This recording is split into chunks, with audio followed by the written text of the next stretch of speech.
தூத்துக்குடி மாவட்டம் விளாத்திக்குளம் அருகே காணாமல் போன மூதாட்டி கை கால் கட்டப்பட்ட நிலையில் சடலமாக கிணற்றிலிருந்து எடுக்கப்பட்ட சம்பவம் பெரும் பரபரப்பை ஏற்படுத்தியுள்ளது. மூதாட்டி மரணத்தின் மர்மம் விலகுமா?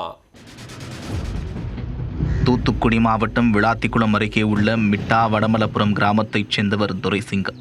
இவரது மனைவி 70 வயதான பேச்சியம்மாள். இவருக்கு 4 மகன்கள் மற்றும் 2 மகள்கள் இருக்கும் நிலையில் அனைவருக்கும் திருமணமாகி தனித்தனியாக வசித்து வருகின்றனர்.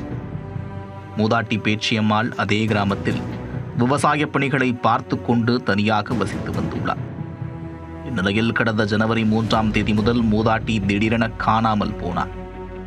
எங்கு போனார், என்ன ஆனார் என்று தெரியாமல் மூதாட்டியின் மகன்கள் உள்ளிட்ட குடும்பத்தினர் தவித்து போயினர். அவர்கள் தேடாத இடமில்லை, காண்போரிடமெல்லாம் விசாரித்து பார்த்தும் பலனில்லை.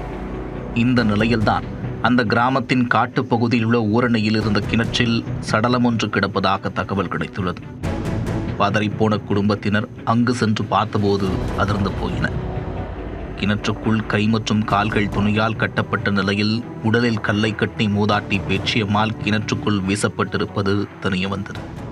இதனை பார்த்த கிராம மக்கள் காடல்குடி காவல் நிலையத்திற்கு உடனே தகவல் தெரிவித்துள்ளனர். சம்பவ இடத்திற்கு விரைந்து சென்ற காவலர்கள் விளாத்திக்குளம் தீயணைப்பு மற்றும் மீட்பு பணிகள் நிலைய வீரர்களுக்கு தகவல் கொடுத்தனர். மீட்பு குழுவினர் கிணற்றுக்குள் கிடந்த மூதாட்டியின் உடலை மீட்டு விளாத்திக்குளம் அரசு மருத்துவமனைக்கு அனுப்பி வைத்தனர். ஒரு வாரத்திற்கு முன்பு மூதாட்டி காணாமல் போனதால் அவர் அப்பொழுதே கொலை செய்யப்பட்டிருக்கலாம் என்று போலீசார் கருதுகின்றனர். இதுகுறித்து விளாத்திக்குளம் உட்கொட்ட போலீசார் கிராம மக்கள் மற்றும் குடும்பத்தாரிடம் தீவிர விசாரணை மேற்கொண்டு வருகின்றனர். நகைக்காக மூதாட்டியை கொலை செய்திருக்கலாம் என்ற கோணத்தில் போலீசார் விசாரணையை முன்னெடுத்துள்ளனர்.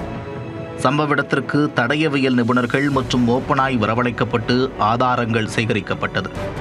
கொலையாளிகள் யார், எதற்காக கொலை செய்தார்கள் என்பது குறித்து தொடர்ந்து விசாரணை நடைபெற்று வருகிறது. கொடூர கொலையாளிகள் சிக்குவார்களா?